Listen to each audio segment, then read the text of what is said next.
This video will teach you how to draw Miss Katniss Everdeen, otherwise known as Jennifer Lawrence.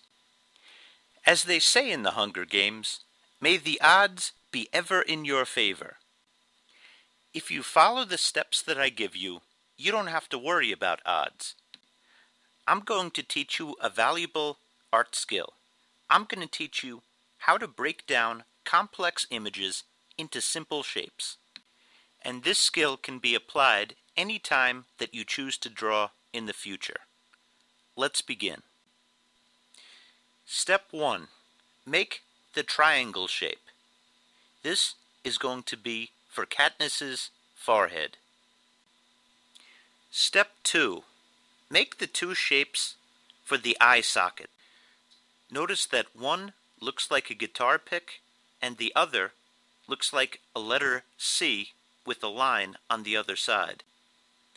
Step 3. Notice the S shape that forms the nose. Step 4. Add the nostril. Step 5. Add the C shape to complete the nose. Step 6. Add the bowl shape for the bottom lip. Notice how far it is from the bottom of the nose shape. Step 7. Complete the mouth shape. Notice that the upper lip kind of looks like a bird in flight. It's not a mockingjay. Get over it. Step 8.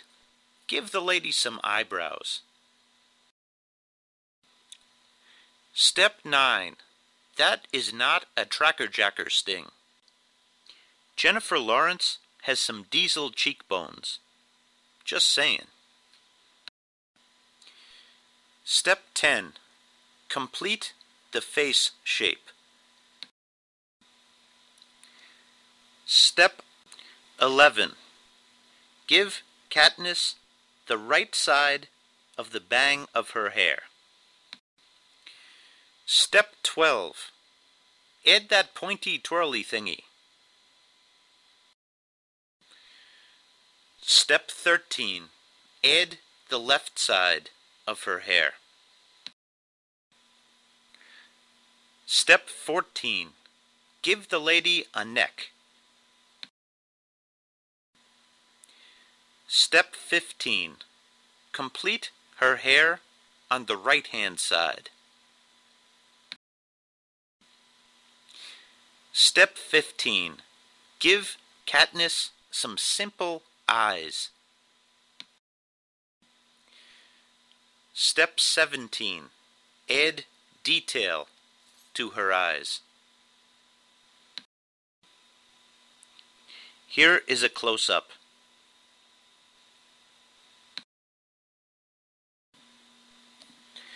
Okay, welcome to the shading part. I recommend that you watch this one time through and then go back to the beginning of this part and draw along with me.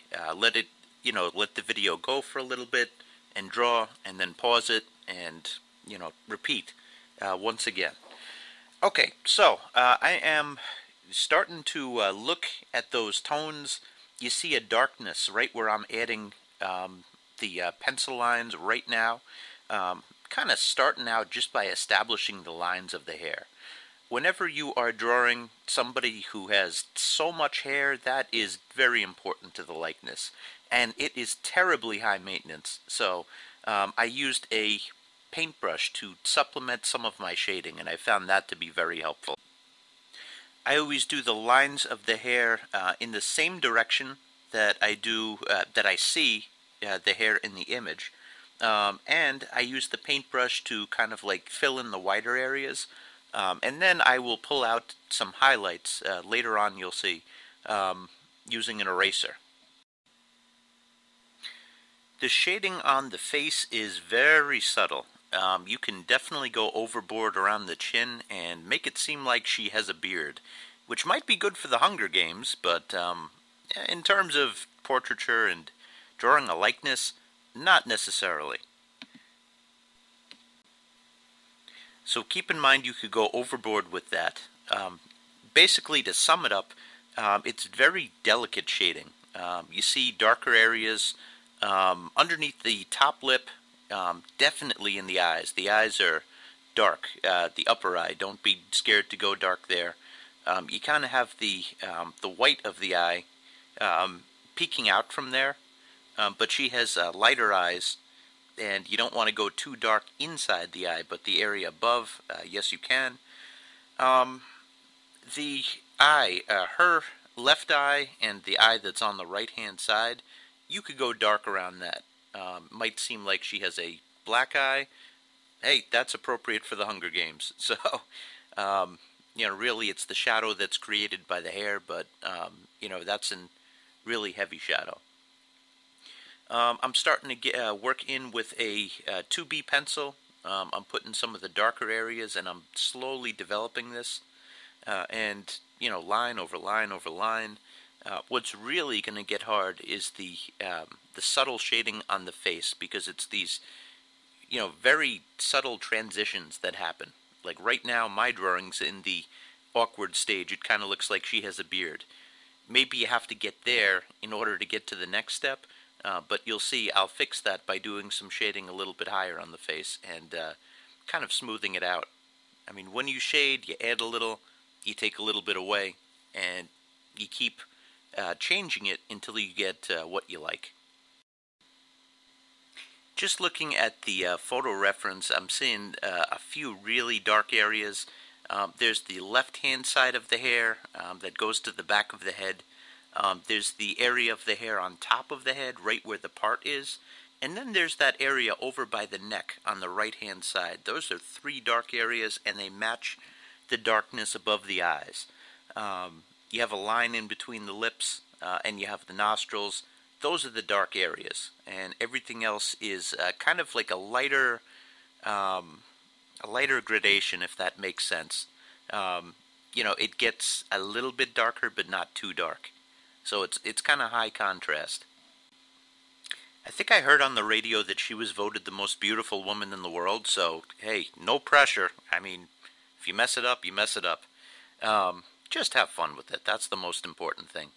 Know that you could use the eraser to carve out highlights.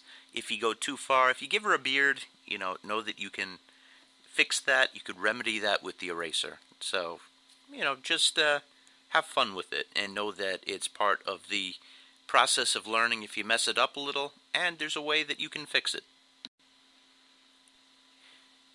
Now you're going to see me kind of give highlights to the hair, and I do that by using the eraser. And I'm basically pulling out those lines of highlights, and just going by the photo reference. Going to see some changes that are happening. I'm slowing the transitions. What was once dark to light really fast, trying to make it a little bit more subtle. So just looking around the image and starting to put on the finishing touches. Interestingly, I don't think I used anything darker than 2B pencil on this. It kind of came together fast. Sometimes that happens. Around the body, I'm just, I'm trying to not create an outline. If you notice, she's not in an outline, but, just make it differentiated from the rest of the paper. I did that by some, subtle hatching. Hatching, of course, being the technique where you go line next to line next to line. And, of course, you could smudge that over. If you really like how yours is going, if you like the finished product, I would absolutely love it if you posted it to my Facebook page, or even, I'm learning, YouTube no longer has video responses, I don't think, but now you could put a link to your video in the comments. I would love it if people did that. If you did this tutorial, you like it, take a picture of it, take a video of it, and, put it in a video, and, I always reply to those ones, so, yeah, curious what you come up with. Anyway, to finish, you're just looking. I recommend that you hold the picture back. You look at it from a distance. What does it look like from a distance? That's the most important thing. When people are looking at it up close, it looks entirely different than it does from a distance. And if you think about it, what makes you want to walk up to an artwork? You have to see it at a distance first. So look at yours at a distance, look at the photo reference, look at mine, and put the finishing touches on it. If I could summarize the whole process, the beginning starts with shapes, the next part is tones, and then edges, and then you're doing the subtleties. And right now I'm doing the subtleties, just adding and taking away a little bit, and I am very close to completing this. So I hope that you enjoyed this video. If you did, do what you always do. Hit that thumbs up button, share it, leave me a comment. Love those comments. Alright, thank you. I hope that you found this tutorial useful.